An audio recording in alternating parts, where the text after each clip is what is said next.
Hello दोस्तों, नमस्कार। मैं अपने यूट्यूब चैनल में आप सभी का स्वागत करती हूं। कर्मा विदाई गीत अच्छा लगेगा तो लाइक कीजिएगा, नए हमारे चैनल पर तो सब्सक्राइब कीजिएगा और कमेंट में बताइएगा कैसा लगा मेरा गीत। प्लीज़ आप लोग सपोर्ट ज़रूर कीजिएगा मुझे।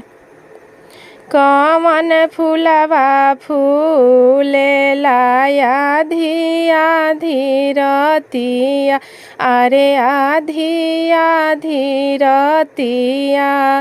कमन फूलवा फूले भिनु सरवा ये हरी, कमन फूलवा फूले भिनु सरवा ये हरी।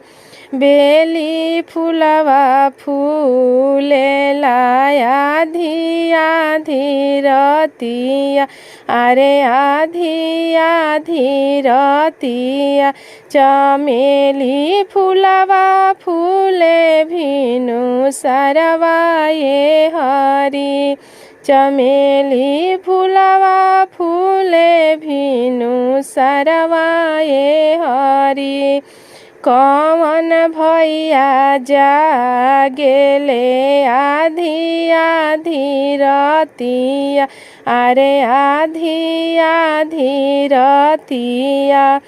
कमन भैया जागे भिनु सरवा ये हरी, कमन भैया जागे भिनु सरवा ये हरी। बड़का भैया जागेले आधी आधी रतिया, अरे आधी आधी रतिया। छोटका भैया जागे भिनु सरवा ये हरी, छोटका भैया जागे भिनु सरवा ये हरी। चल चल भैया करमायरियाती,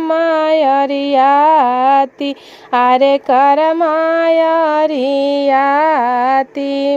आजू हवे करमा के विदैया ये हरी, आजू हवे करमा के विदैया ये हरी।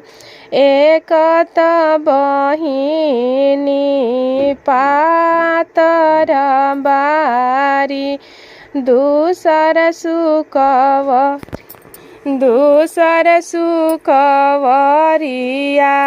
रे दूसर सुकवरिया।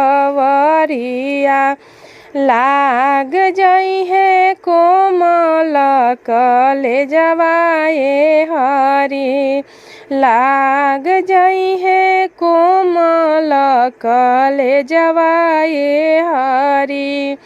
काटे में लिहलन भैया आम के छिपुनिया, अरे आम के छिपुनिया।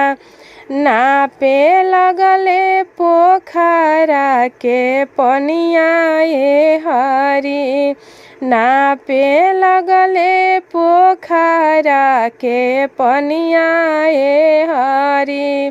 चल बहिनी करमायरियाती, अरे करमायरियाती।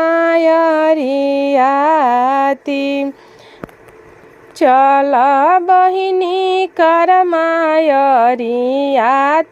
ये बहिनी, चल बहिनी करमायरियाती ये बहिनी।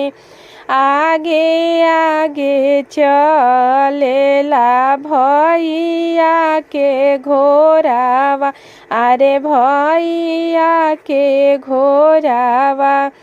ओकरा पीछे चलेली बहिनिया ये हरी, ओकर पीछे चलेली बहिनिया ये हरी।